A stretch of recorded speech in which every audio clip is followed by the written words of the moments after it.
Hello बच्चों, कैसे होगे? हम आशा करते हैं सभी बच्चे हमारे अच्छे और स्वस्थ होंगे और अब की बार बोर्ड एग्जाम 2025 का जो तैयारी बहुत अच्छे से और बहुत अच्छे से कर रहे होंगे और अच्छे के साथ साथ जो है हर टॉपिक का जो हुआ प्रिपरेशन के साथ साथ वो नोट्स तैयार कर रहे होंगे। ठीक है बच्चों, आज हम पढ़ने वाले हैं हाइगेंस का द्वितीय तरंगाओं का सिद्धांत। इससे पहले हमने जो पिछली वीडियो हमने पढ़ा था हाइगेंस का तरंग सिद्धांत क्या होता है, उसमें थोड़ा बहुत हम जो डिस्कस कर लेते हैं। फिर जो हाइगेंस का द्वितीय तनिकाय का सिद्धांत को हम बहुत डिटेल में समझेंगे, क्योंकि इस चैप्टर से तुम्हारे जो हाइगेंस का तरंग सिद्धांत, हाइगेंस का द्वितीय तरंग सिद्धांत, ये तुम्हारा एक थियरी है। ये 3 नंबर में क्वेश्चन कर देता है और हर साल बोर्ड एग्जाम में पूछने वाला ही प्रश्न है। तो और अभी तक जो नए बच्चे हमारे पुराने वीडियो को नहीं देखे हैं, वो डिस्क्रिप्शन के में जाए और या फिर विजन क्लासेस भी है यूट्यूब चैनल पे जाए, वहाँ के जो प्लेलिस्ट में जाके आप सभी चैप्टर का जो है आराम से आप जो सभी सब्जेक्ट का जो चैप्टर वाइज चैप्टर हमने जो है पढ़ा रखा है, वहाँ से आप जाके देख सकते हैं। और हमारा जो है हाइगेंस का तरंग सिद्धांत में क्या थे, हमारे एक हाइगेंस चाचा थे, उन्होंने क्या बोला कि जो प्रकाश की किरणें, जो प्रकाश की तरंग निकलती हैं, वह जो है प्रकाश की जो किरणें निकलती हैं या वो किस में, तो तरंग के रूप में चलती है, तरंग के रूप में। लेकिन हमारे न्यूटन चाचा ने क्या बोला था, प्रकाश कुछ कण है जो सीधी रेखा में गमन करती है, इन दोनों की। और उसी समय जो हाइगेंस ने, तो कुछ हमारे वैज्ञानिकों ने क्या बताया था कि प्रकाश को चलने के लिए माध्यम की जरूरत होती है। तो वहां पे हमारे जो थे, हाइगेंस वैज्ञानिक जो थे, उन्होंने क्या, एक पूरे ब्रह्मांड में ईथर मान लिया कि पूरे ब्रह्मांड में एक ईथर उपस्थित है। वो काल्पनिक माने देखे नहीं, उसको कोई जो एक्सपेरिमेंट नहीं हुआ था, और बोले कि वो भारहीन है और इसके बाद तुम्हारा रंगहीन है और समांगी है। तो भारहीन, कोई ब्रह्मांड में ऐसा कोई वस्तु नहीं जो भारहीन हो। कहने का मतलब कि ये किसी माध्यम में जा सकता है, क्या है, किसी माध्यम में ईथर जो है प्रवेश कर सकता है, क्योंकि भारहीन था और इसका घनत्व बहुत कम था और प्रस्ता बहुत ज़्यादा थी। ये सब उनकी जो अवधारणाएं कुछ सत्य हुई, कुछ जो गलत हुई। उन्होंने फिर लास्ट में बोला कि प्रकाश तरंग दैर्घ्य जो है व्यक्तिकरण, विवर्तन तथा ध्रुवण की भी जो है परिकल्पना करता है। लेकिन व्यक्तिकरण और विवर्तन तो ठीक है, ध्रुवण क्या होता है कि वो जो तुम्हारा अणु जो है प्रस्थ तरंग की भांति व्यवहार करता है, और तुम्हारा जो हाइगेंस का तरंग सिद्धांत है, यह अनुदैर्घ्य के भांति व्यवहार करता है। इतना हमने नेक्स्ट वीडियो में, पिछले वाले वीडियो में बहुत डिटेल से पढ़ाया था। आज हम क्या पढ़ने वाले, उस चीज को, एक एक चीज को समझेंगे।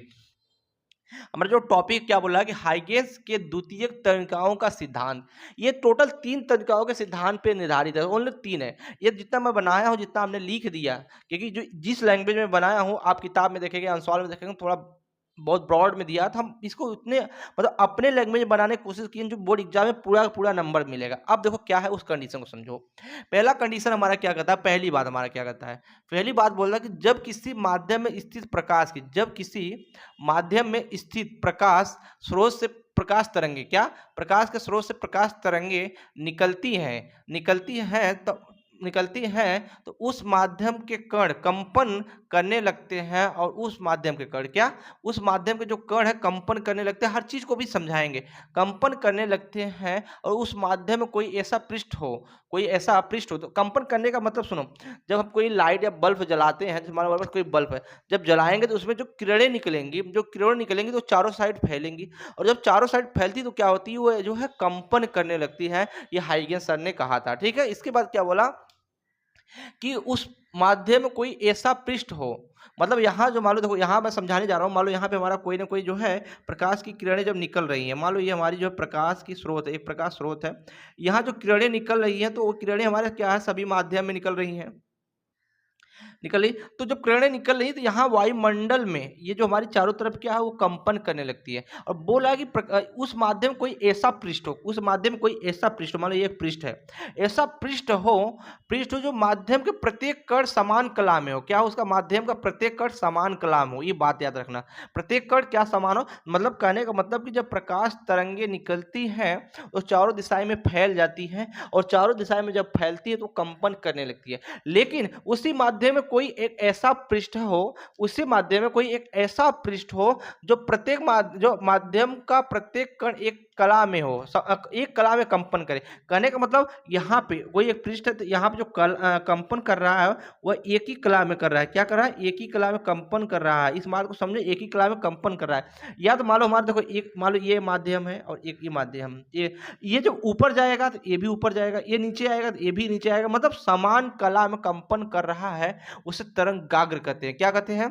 तरंगाग्र कहते हैं। कभी कभी 1 नंबर या 2 नंबर में जो तुम्हारा पूछ तक तरंगाग्र क्या है, इतना लिख दो तुमको तरंगाग्र पूरा पूरा नंबर मिल जाएगा। लेकिन जब पूछेगा हाइगेंस की द्वितीयक तरंगाओं का सिद्धांत, तब समझना क्या है कि जब माध्यम में स्थित प्रकाश के स्रोत प्रकाश की तरंग से निकलते हैं तो उस माध्यम के कण क्या होते हैं, वहां पर कंपन करने लगते हैं। और उस माध्यम में कोई एक ऐसा जो पृष्ठ हो, ये एक ऐसा पृष्ठ हो जिसपे समान कला में वो कंपन करे। देखो समान कला में कंपन कर रहे हैं और उस कंपन करने की क्रिया को ही हम क्या बोलते हैं? तरंगाग्र बोलते हैं। पहली कंडीशन ये है।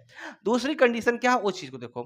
तरंगाग्र पर स्थित प्रत्येक कण एक नए स्रोत के भांति व्यवहार करते हैं। अब समझो इसको, मैं आगे तुम्हारे डेली बहुत लाइफ में बच्चे यूज किए होंगे। मान लो कोई तालाब है या कोई नदी है, वहां पे आपने कोई कंकड़ फेंका, याद रखना ये हमारा क्या कंकड़ है, कंकड़ फेंका तो उसके चारों तरफ देखोगे तो उसके चारों तरफ ऐसा एक हमारा जो है वृत्ति मतलब गोली टाइप का एक हमारा जो है तरंग उत्पन्न होगा। क्या होगा?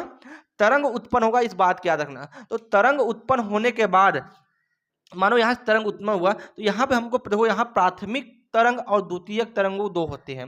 प्राथमिक तरंग जो होते हैं, जो हम डग्गर फेंके यहाँ से, जो कोई हमारा डग्गर या कोई जो हमने चीज फेंका तो वहां जो पहला तरंग ये हुआ, ये वाला, ये हमारा क्या होगा? ये हमारा प्राथमिक तरंग होगा। क्या होगा? प्राथमिक तरंग होगा। याद रखो, प्राथमिक तरंग होगा।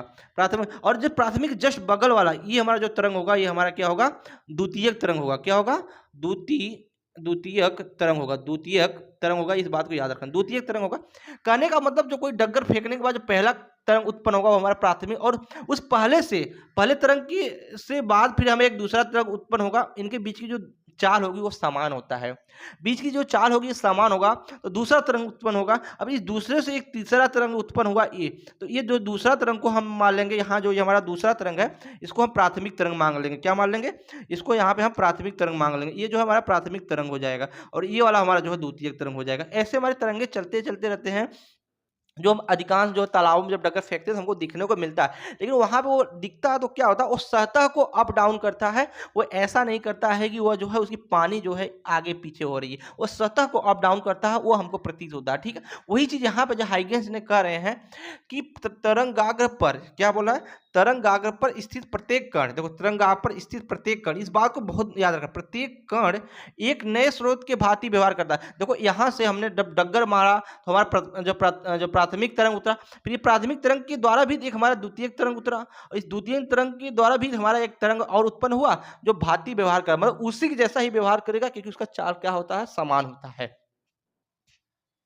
करने लगता है, जिसमें नई तरंग निकलती है। देखो मैंने बताया ना कि इसके द्वारा एक नई तरंग निकली और इसके द्वारा एक नई तरंग निकली। अभी मैंने बताया, इस चीज को समझा रहा हूं, नई तरंग निकलने लगती है तथा उसके द्वितीयक तनिकाय कहते हैं। उसे क्या बोलते हैं? द्वितीयक तनिकाय कहते हैं। देखो द्वितीयक मतलब किसी कण के द्वारा प्राथमिक तरंग के द्वारा एक नई तरंग जो निकलती है उसे हम बोलते हैं द्वितीयक तनिकाय कहते हैं, जिसमें प्राथमिक और द्वितीयक तरंगों की चाल क्या होती है? समान होती है या बराबर होती है। इस बात को याद रखना, इस बहुत बारीक बात को याद रखना। इसके बाद तीसरा पॉइंट जो है उस चीज को समझो। तीसरा पॉइंट क्या करा? तीसरा पॉइंट को हम समझेंगे, हर चीज को समझने का कोशिश करेंगे।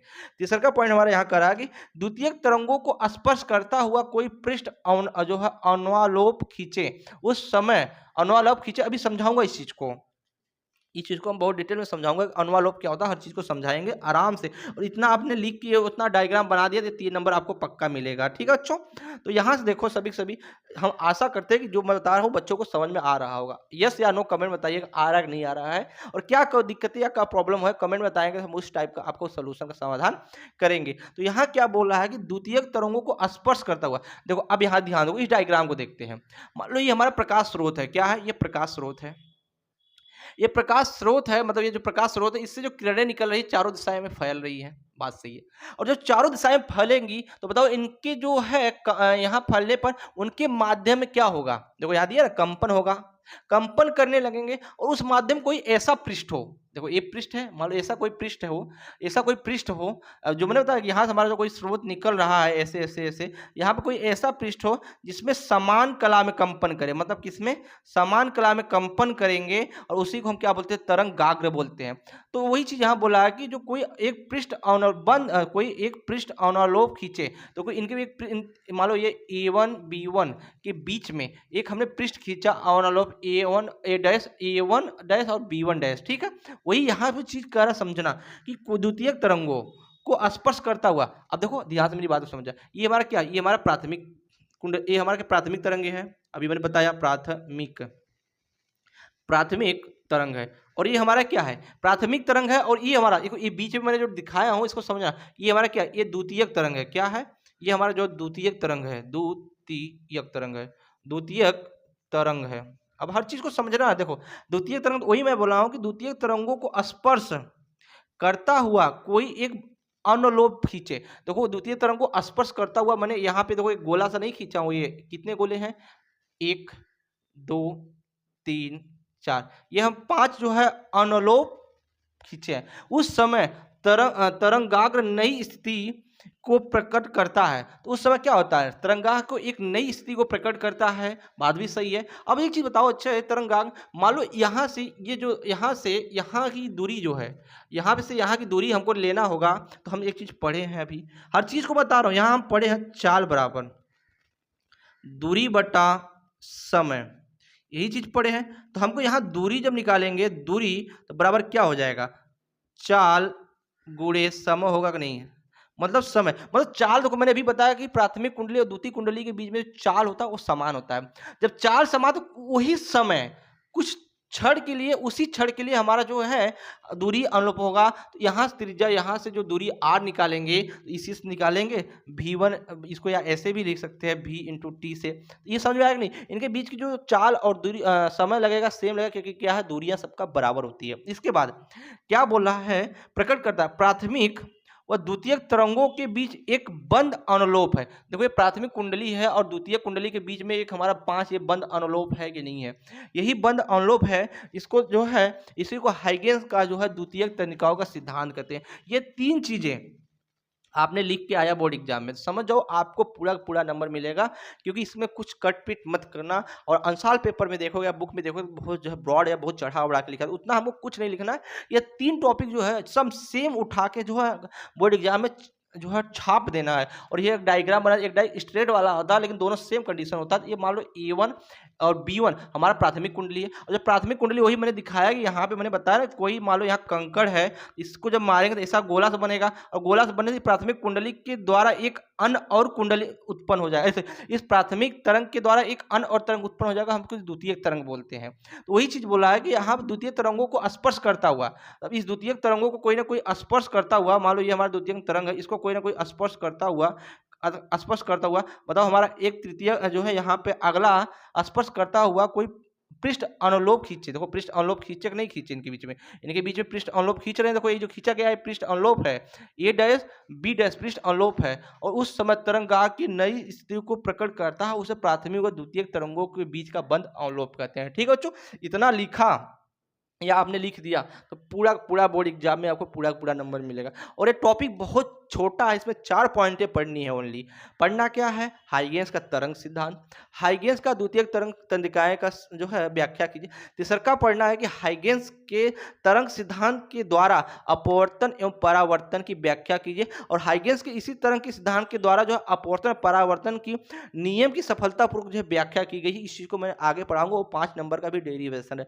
समझ गए बच्चों। और आपसे एक बहुत बड़ा रिक्वेस्ट है कि आपकी छोटी सपोर्ट चाहिए, मुझे कुछ पैसे और रुपया नहीं चाहिए, छोटी सपोर्ट चाहिए कि इस वीडियो को आप जितना हो सके अपने ग्रुप में शेयर कीजिए, और बगल वाले बेल आइकन घंटी को जो है सब्सक्राइब करके प्रेस कर दीजिए, जिससे हमारी डेली टू डेली का नोटिफिकेशन आपको मिलता रहे, और आप डेली टू डेली अच्छे से पढ़ाई करके, अब हमारे पास समय ज़्यादा नहीं है, समय हमारे पास कम है, तो हम वही चीज़ आपको पढ़ाएंगे जो बोर्ड एग्जाम में लमसम कम से कम 2014 से लेकर मैंने उठा के देखा हूँ 2014 से लेकर 2024 के बीच में अधिकांश बार पूछा है। अब मैं वही प्रश्न, वही न्यूमेरिकल, वही आंकिक, वही बहुविकल्पी कराऊंगा जो तुम्हारे बोर्ड एग्जाम में बहुत बार रिपीट हुआ है। ठीक है बच्चों, और ये वीडियो अच्छा लगेगा तो कमेंट उनको बताइए, कमेंट में क्या है कैसा नहीं।